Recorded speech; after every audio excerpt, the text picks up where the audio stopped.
wanted to mention, many people may not realize, but tomorrow is International Holocaust Remembrance Day, and a whole shiur could be given on the different days on which people remember the Holocaust, be it Asara B'Tevet, Tisha B'Av, Yom HaShoah, International Holocaust Remembrance Day, but it's just nice to make note of that part. And this movie, this film which you're seeing now, is actually going to be shown globally in a synchronized event in I think 300 or something locations, sponsored by UNESCO, and there's going to be a whole Facebook event. But there was already something else happening on the Yeshiv tomorrow, so we're tonight. But you're sort of part of that global event.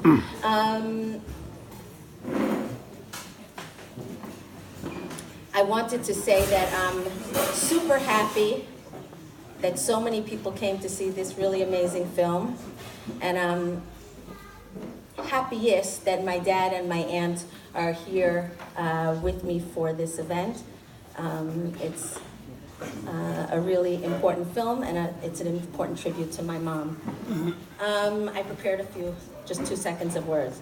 The calendar says that a year has passed since my mother's passing, but time is a funny thing.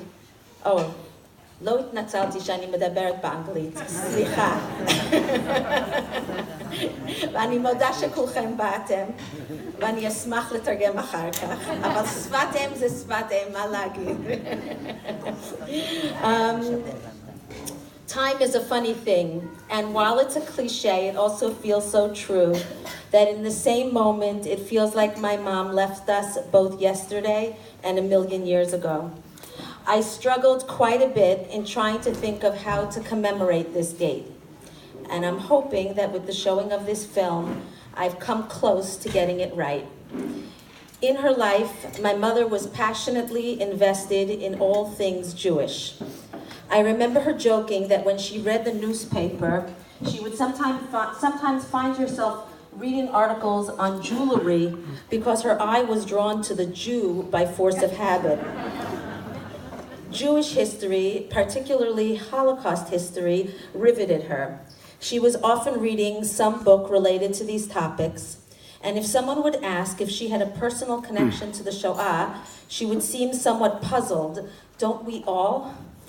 Tonight, you will have the privilege to see a film about the importance of being able to write one's own history, about the drive to preserve identity in the face of crushing odds, about the centrality of Jewish tradition, Jewish continuity.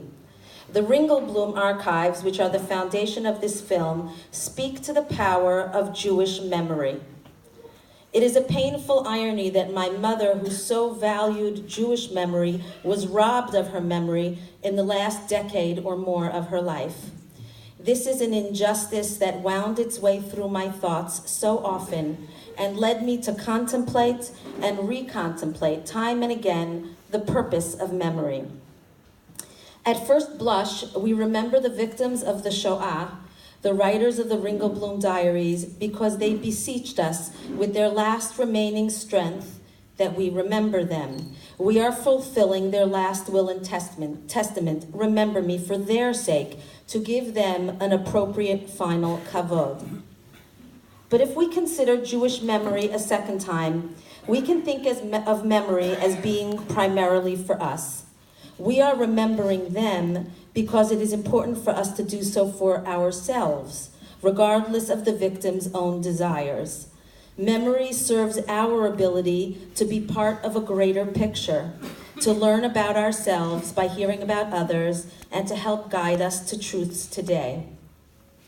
During my mother's illness, more than once, people asked my father whether my mother still remembered him, and he pointedly answered that he did not know, but that in any case, he remembered her. My mother held us up vibrantly and energetically for many, many years, and at the end, with every last ounce of strength that she had. And when she could no longer hold us up, our memories of her allowed us to remain upright.